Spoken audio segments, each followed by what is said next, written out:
അൻ തഅ്ബുദല്ലാഹ കഅന്നക തറാഹു, നീ അല്ലാഹുവിനെ കാണുന്ന പോലെ ഇബാദത്ത് ചെയ്യണം. മോനെ, വഇല്ലം തകുൻ തറാഹു, അല്ലാഹ് നിന്നെ കാണുന്നുണ്ട് എന്നുള്ള ബോധം നിനക്ക് നഷ്ടപ്പെടരുത്. എങ്ങനെ? ആദ്യം നിനക്ക് വേണ്ടത് അൻ തഅ്ബുദല്ലാഹ കഅന്നക തറാഹു, നീ ഏത് കാര്യം ചെയ്യുമ്പോഴും അല്ലാഹുവിനെ അങ്ങോട്ട് കാണുന്ന പോലെ ഇബാദത്ത് ചെയ്യണം. വഇല്ലം തകുൻ തറാഹു, അല്ലാഹു നിന്നെ ഇങ്ങോട്ട് കണ്ടാലും ഇല്ലെങ്കിലും നിനക്ക് മിനിമം ക്വാളിറ്റി വേണം. അതേതാ? ഫഇന്നഹു യറാഖ്, അല്ലാഹ് നിന്നെ ഇങ്ങോട്ട് കാണുന്നുണ്ട് എന്നുള്ള ബോധം അതെന്തായാലും വേണം. അതെന്തായാലും വേണം. അത് വേണം. അതേറ്റവും മിനിമാണ്. ലഗേജ് കൂടിയിട്ടേ ഉള്ളത്, എന്തെങ്കിലും ചെയ്യാൻ പറ്റുമോ എന്ന് എയർപോർട്ടിലെ സ്റ്റാഫിനോട് ചോദിച്ചപ്പോൾ എത്ര കൂടുതൽ? 3 കിലോ. അയ്യോ, എയർ അറേബ്യ ബഡ്ജറ്റ് ഫ്ലൈറ്റ് ആയതുകൊണ്ട് there is a no chance. എന്നാലും സംസാരിച്ച് നോക്കാം. അങ്ങനെ സംസാരിച്ചുകൊണ്ടിരിക്കുമ്പോൾ ഇയാൾ പറയണത് എനിക്ക് പാസ്പോർട്ടും ഇല്ല. എങ്ങനെയുണ്ട്? അടിസ്ഥാനമാണല്ലോ ഈ പാസ്പോർട്ട് എന്ന് പറയുന്ന ഒരു യാത്രക്ക്. അതില്ലെങ്കിൽ പിന്നെന്ത്? അതാണ് ഈ ഹദീസിൻ്റെ ലാസ്റ്റ് പറയണത്, അല്ലാഹ് ആ റബ്ബിനെ നീ അങ്ങോട്ട് കാണണം, എന്നിട്ടാണ് നീ ഓരോ കാര്യം ചെയ്യേണ്ടത്. അത് കണ്ടാലും ഇല്ലെങ്കിലും അല്ലാഹ് ഇങ്ങോട്ട് കാണുന്നുണ്ട് എന്നുള്ളത് അതെന്തായാലും വേണം. അത് നിർബന്ധം. എങ്കിലേ ഇഹ്സാനിൻ്റെ പാർട്ട് കിട്ടുള്ളൂ. അങ്ങനെ പറഞ്ഞാൽ അതിൻ്റെ അർത്ഥം അല്ലാഹ് എന്തായാലും ഇങ്ങോട്ട് കാണും. അങ്ങനെ കണ്ടോണ്ട് നീ നന്നാവില്ല. മറിച്ച് അല്ലാഹ് കാണുന്നുണ്ട് എന്ന് നിനക്ക് ബോധം വേണം. അല്ലാഹ് കണ്ടോണ്ട് നീ നന്നാവും. ഉദാഹരണത്തിന് 3 ചെറുപ്പക്കാര് ബൈക്ക് എടുത്തിട്ട് പോകുന്നു. ഓടിക്കുന്നവനിക്ക് ലൈസൻസ് ഇല്ല, ഇൻഷൂർ കഴിഞ്ഞിട്ടുണ്ട്, പുക പരിശോധിച്ച പേപ്പറില്ല, 3ാമത്തെ തെറ്റ്, ആർക്കും ഹെൽമെറ്റ് ഇല്ല, 4, ബൈക്കിന് മിററും ഇല്ല, 5, ബൈക്കിൽ 4 പോലീസുകാർ പോലീസ് വാഹനത്തിൽ. ഇതെല്ലാം കാണുന്നുണ്ട്. ഇവരുടെ കുതിരക്കളി. ഓടട്ടെ, എത്ര വരെ പോവാന്നറിയാലോ, കാണണമല്ലോ. അങ്ങനെ പോലീസുകാർ വിചാരിച്ചുകൊണ്ടൊന്നും ഇവരുടെ കളി നിൽക്കൂല. എന്തുകൊണ്ട്? പോലീസുകാർ അങ്ങോട്ട് കണ്ടിട്ട് കാര്യമില്ല. പോലീസ് നമ്മളെ കാണുന്നുണ്ട് എന്നുള്ളത് കാണാൻ അവർക്ക് കണ്ണു വേണം. അതില്ലല്ലോ, ബൈക്കിന് മിററില്ലല്ലോ. പിന്നെ എങ്ങനെ കാണും? അല്ലാഹ് നമ്മളെ മാത്രം കണ്ടാൽ പോരാ, അല്ലാഹ് നമ്മളെ കാണുന്നുണ്ട് എന്നുള്ളത് നമുക്കും തോന്നണം. അങ്ങനെ തോന്നുമ്പോൾ പിന്നെ ലൈറ്റ് ഓഫ് ആക്കിയിട്ട് ഹറാമൊന്നും കാണില്ല. ഇല്ലല്ലോ, ഇല്ല. അതാണ് ഇഹ്സാൻ. ഇന്ന റഹ്മത്തുല്ലാഹി ഖരീബും മിനൽ മുഹ്സിനീൻ. അങ്ങനെ ഇഹ്സാനുള്ള മനുഷ്യന്മാർക്ക് അള്ളാഹുവിൻ്റെ റഹ്മത്ത് തീർച്ചയായിട്ടും കിട്ടും. അവർക്ക് റഹ്മത്തിൻ്റെ 10 തീർന്നാൽ എന്തെങ്കിലും പ്രശ്നമുണ്ടോ എന്നൊന്നുമില്ല. അത് എല്ലാ കാലത്തും മുഹ്സിനായാൽ, ഇഹ്സാനുള്ളവരാണെങ്കിൽ അള്ളാഹുവിൻ്റെ റഹ്മത്ത് അവർക്ക് കിട്ടിക്കൊണ്ടിരിക്കും. അതാണ് നമ്മളാവേണ്ടത്. ചെയ്യുന്നത് മുഴുവനും അള്ളാഹുവിന് വേണ്ടിയാണ്. അതിന് തന്നെയാണ് ഇഖ്ലാസ് എന്ന് പറയുന്നത്. ഹദ്ദാദ് റളിയല്ലാഹു അൻഹു പറഞ്ഞല്ലോ, ഏത് കാര്യം ചെയ്യുമ്പോഴും അത്തഖർറുബു ഇലല്ലാഹ്, ഞാൻ ഈ കാര്യം ചെയ്തതുകൊണ്ട് എൻ്റെ അള്ളാഹുവിലേക്ക് ഞാൻ അടുക്കണം, അള്ളാഹുവിൻ്റെ ഇഷ്ടം കിട്ടണം. അങ്ങനെ ചിന്തിച്ചിട്ടായിരിക്കണം നീ ഓരോ കാര്യം ചെയ്യേണ്ടത്. അതിനാണ് ഇഖ്ലാസ് എന്ന് പറയുന്നത്. ആര് പുകഴ്ത്തിയാലും ആര് ഇകഴ്ത്തിയാലും, ആര് നിനക്ക് പൂവ് തന്നാലും ലൈക്ക് തന്നാലും, എത്ര വ്യൂവേഴ്സ് കൂടിയാലും ഇല്ലെങ്കിലും, ഇസ്തിവാഉ സിർരി വൽ അലാനിയ, രഹസ്യത്തിലും പരസ്യത്തിലും അള്ളാഹുവിന് വേണ്ടി ജീവിക്കണം.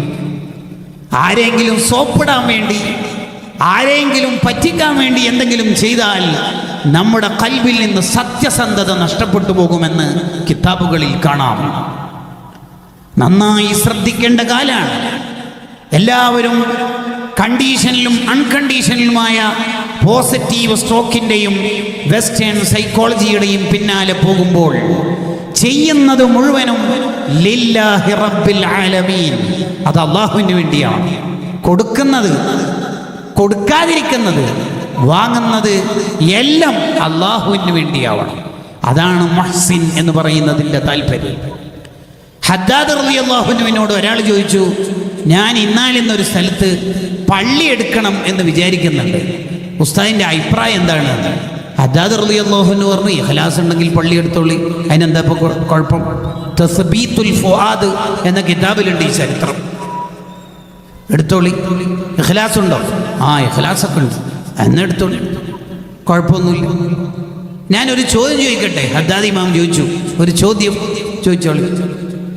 എല്ലാ പണവും ആ പള്ളിക്ക് വേണ്ടി നീ ചെലവഴിച്ചു.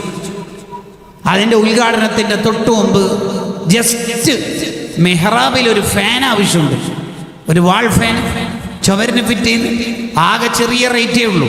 10-25 ലക്ഷം ചിലവാക്കിയ നിനക്ക് ആ 2500 ഫാനിന് വലിയ പ്രശ്നമുണ്ടോ?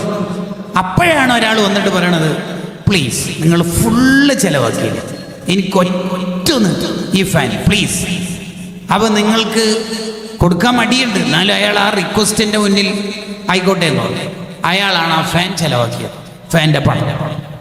അങ്ങനെ പള്ളി ഉദ്ഘാടനത്തിൻ്റെ ഉദ്ഘാടന അധ്യക്ഷ, ആമുഖ, മുഖ്യ പ്രഭാഷണങ്ങളിലെല്ലാം ആ ഫാന് കൊടുത്ത ആളെ കുറിച്ച് ഭയങ്കര പുകഴ്ത്തൽ. നിന്നെക്കുറിച്ച് കാമുണ്ടെന്നില്ല, അത് നിനക്ക് സഹിക്കുമെന്ന് വെച്ചു. അത് സാധ്യതയില്ല. ഇല്ലല്ലോ മോൻ, ഇപ്പം പള്ളി എടുക്കാനായിട്ടില്ല കേട്ടോ.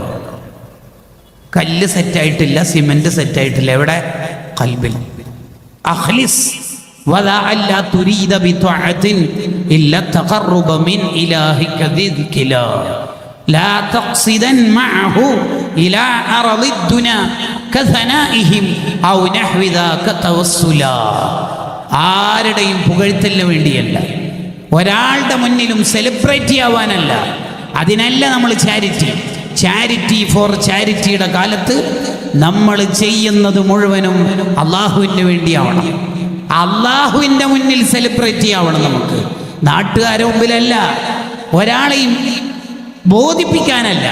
കണ്ടില്ലേ അലി സൈനുൽ ആബിദീൻ റളിയല്ലാഹു അൻഹു മഹാനവർകൾ വഫാത്തായപ്പോൾ 100 കണക്കിന് കുടുംബങ്ങൾക്ക് എത്തുന്ന ഭക്ഷണ കിറ്റ് നിന്നുപോയി. അപ്പോഴാണ് ആ പാവങ്ങൾക്കടക്കം അറിയുന്നത് ഇത്ര കാലവും പാതിരാക്ക് ഭക്ഷണത്തിൻ്റെ കിറ്റെത്തിച്ചത് മഹാനാണ്. അതുവരെ ഒരു മനുഷ്യൻ അറിയില്ല, ഒരാളും അറിയില്ല, ഒരു ചാനലിലും റിപ്പോർട്ട് വന്നില്ല. ആ മഹാനെ മയ്യത്ത് കുളിപ്പിക്കുമ്പോൾ ആ മഹാന്റെ ഷോൾഡറിൽ കാണുകയാണ് 2 ഷോൾഡറിലും കറുത്ത പാടുകൾ. ഭക്ഷണത്തിൻ്റെ കിറ്റ് പാവങ്ങൾക്ക് ചുമന്നതിൻ്റെ അടയാളങ്ങൾ, ജീവിച്ചതിൻ്റെ അടയാളങ്ങൾ. ഇഹ്സാൻ ചെയ്യുന്നതല്ല അല്ലാഹുവിന് വേണ്ടി. എനിക്ക് പിന്നെ ളുഹ നിസ്കരിച്ചാൽ ഒരു കട്ടൻ നിർബന്ധമാണ്. ഈ കട്ടൻ നിർബന്ധവും സുന്നത്തും ആയിക്കോട്ടെ, ആ ളുഹ എന്തിനാണ് കൊണ്ടുവന്നതെന്നുള്ളതാണ് കാര്യം. എല്ലാ റജബിലും എനിക്ക് അജ്മീറിൽ പോയാലേ റാഹത്താവും. ഈ ഇടങ്ങ് പോയിക്കോളെ, എന്തിനേയും പറയാൻ നിൽക്കുന്നു. എന്തിനാ പറയണത്? ഇല്ല, ഞാൻ അന്നേരം പള്ളിയിലാണ് ഉണ്ടാവുക, അന്നേരം വിളിച്ചിട്ട് കാര്യമില്ല. എന്തിനാ അത് നമ്മൾ പറയണത്?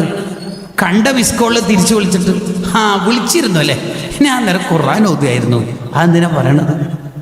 അറിഞ്ഞോ അറിയാതെയോ നമ്മളിൽ ഉള്ള കുറേ അസുഖങ്ങളുണ്ട്, അതെല്ലാം കഴുകിക്കളയണം. എന്നിട്ട് മുഹ്സിനാവണം. എങ്കിൽ റഹ്മത്തിൻ്റെ 10 തീർന്നു എന്നതുകൊണ്ട് ടെൻഷനാവാനൊന്നുമില്ല. ഇന്ന റഹ്മത്തല്ലാഹി ഖരീബും മിനൽ മുഹ്സിനീൻ. അവർക്കെപ്പോഴും റഹ്മത്തിൻ്റെ 10 അത് ശഅബാനാണെങ്കിലും റമളാനാണെങ്കിലും മുഹ്സിനാവണം. തമീമുദ്ദാരി റളിയല്ലാഹു അൻഹുവിനോട് ഒരാൾ ചോദിച്ചു, നിങ്ങളെങ്ങനെ രാത്രിത്തെ നിസ്കാരത്തിൻ്റെ സ്റ്റൈൽ എങ്ങനെ? അതിന് മഹാന്റെ മറുപടി ദേഷ്യം പിടിക്കുകയായിരുന്നു. ഞാൻ രാത്രി നിസ്കരിക്കുക, എന്നിട്ട് നിന്റെ ഇന്റർവ്യൂവിൽ ഇങ്ങനെ പാട്ടാക്കുക. രാത്രി ഞാൻ നിസ്കരിക്കുന്നത്? രാത്രിയിൽ 1 റക്അത്ത് അള്ളാഹുവിൻ്റെ പൊരുത്തത്തിന് വേണ്ടി നിസ്കരിക്കുക. ഒരു മനുഷ്യൻ അത് അറിയാതിരിക്കുക, അതാണ് അഹബ്ബു ഇലയ്യ, എനിക്കിഷ്ടം. എന്തിനേക്കാൾ രാത്രി മുഴുവൻ നിസ്കരിച്ചിട്ട് നാട്ടുകാരോട് പാടുന്നതിനേക്കാൾ.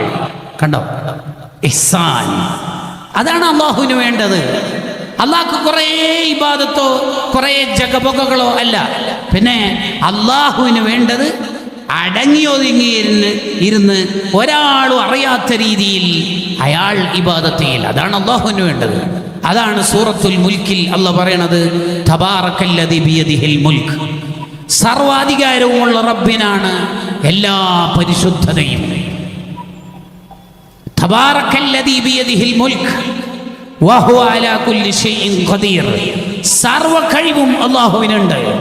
അതുകൊണ്ടല്ലേ അമ്പിയാക്കൾക്ക് എത്ര മൊയ്ജിതത്താ കൊടുത്തത്. അബൂജഹലുമാര് വന്നിട്ട് ചോദിച്ചില്ലേ ചന്ദ്രനെ കഷ്ണാക്കാൻ പറ്റുമെന്ന്. പാറി നബിയെ ഐ ആം റെഡി, ഞാനില്ലേ വഹുവ അലാ കുല്ലി ഷൈഇൻ ഖദീർ. കേട്ടോ, ചന്ദ്രനെ 2 കഷ്ണാക്കി കൊടുത്തു. വഹുവ അലാ കുല്ലി ഷൈഇൻ ഖദീർ.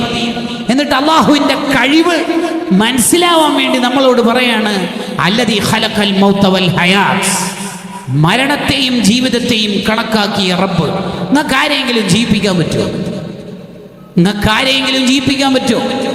നീ ജീവിക്കണം ജനിക്കണം എന്ന് നിനക്ക് തീരുമാനിക്കാൻ പറ്റുമോ? ഇല്ല. ഞാൻ ഇന്നാലിന്ന ഉമ്മൻ്റെ ആളായിട്ട് ഞാൻ ജനിക്കുന്നില്ല, വേറെ ഉമ്മൻ്റെ ആള് എന്ന് ഏതെങ്കിലും ഒരു എത്തിസവുമായിട്ട് നടക്കുന്ന ഒരാൾക്ക് ചിന്തിക്കാൻ പറ്റുമോ?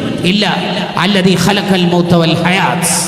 ഇതെല്ലാം കണക്കാക്കുന്നത് അല്ലാഹ്. എന്നിട്ട് അല്ലാഹ് പറയാ ഈ ജീവിതവും മരണമൊക്കെ അല്ലാഹ് തന്നത് ലിയബ്ലുവക്കും അയ്യുക്കും അഹ്സനു അമല. ഇഹ്സാനുള്ളവരാരാണ് എന്ന് ചെക്ക് ചെയ്യാൻ വേണ്ടിയാണ് ഈ ലോകം തന്നെ ഞാൻ പഠിച്ചത്. അവിടെ വേണമെങ്കിൽ അള്ളാഹ്ക്ക് ലിയബ്ലുവക്കും അയ്യുക്കും അക്സറു അമല എന്ന് പറയാലോ. കുറേ അമല് അത് അള്ളാഹ്ക്ക് വേണ്ടല്ലോ. അങ്ങനെ കുറേ അമല് വേണം എന്നുണ്ടെങ്കിൽ 18-ാം വയസ്സിൽ റൂഹ് ആരുടെയും പിടിക്കാൻ പാടില്ലല്ലോ. അവർക്ക് കുറേ അമല് ചെയ്യാൻ കഴിയില്ലല്ലോ. 75-ാം വയസ്സിൽ റൂഹ് പിടിക്കാൻ അയക്കുന്ന അസ്രായിലിനെ, അതേ അസ്രായിലിനെ 18-ാം വയസ്സുള്ളവരെയും റൂഹ് പിടിക്കാൻ അയക്കുന്നില്ലേ? ഉണ്ട്. അള്ളാഹ്ക്ക് വേണ്ടത് അക്സറു അമലല്ല, അയ്യുക്കും അഹ്സനു അമല. ചെയ്യുന്നത് എത്ര ചെറുതാണെങ്കിലും അത് അള്ളാഹുവിൻ്റെ പൊരുത്തത്തിന് വേണ്ടി ചെയ്യണം. അതാണ് വേണ്ടത്. അള്ളാഹുവിൻ്റെ ഇഷ്ടത്തിന് വേണ്ടി ചെയ്യണം.